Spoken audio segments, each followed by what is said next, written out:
СДСМ како 13-то прасе остана осамени во желбите по секоја цена да се одржи пржинската влада, механизмот за решавање на политичка криза во државата пред повеќе од деценија. Венко Филипче остана сами во одлуката да не присуствува на лидерска средба, каде што сите политички субјекти согласија дека моделот техничка влада повеќе не е потребен. Познавачите велат дека првиот човек на се уште најголемата опозицијска партија погрешил и пропуштил шанса на заедничка маса со власта и другите политички лидери во државата да ги каже своите ставови. Политичкиот аналитичар Александар Ристевски за Алфа вели дека токму сега е вистинскиот момент да се говори за ваквите законски промени со оглед на тоа што до следните избори има уште речиси 2,5 години. Тоа што СДСМ го прави како парламентарна партија ми е во основа неразбирливо од проста и едноставна причина. Во време кога нема во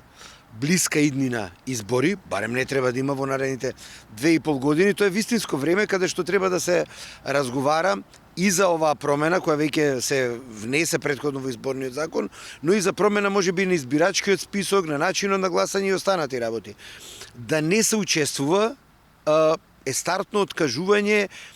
за да може да се влие во процесот. Иако Филипче и СДСМ решија да не одат на лидерска, премиерот Христијан Мицкоски покаже еден вид широчина и отвореност за нивните барања, доколку се толку цврсти на својот став дека мора да има техничка влада, тоа ќе остане како модел и пред следните парламентарни избори, пошто целосно ќе биде укината. Според Ристевски, ова на еден начин му ги измеша картите на Филипче, кој можеби не очекуваше такво нешто, и целосно ја турна една од главните теми во реториката на СДСМ последнава недела. Ова отстапка или иска себе на председател на владата Мицковски, што кажува дека еве и за уште едни избори би го дозволил, јас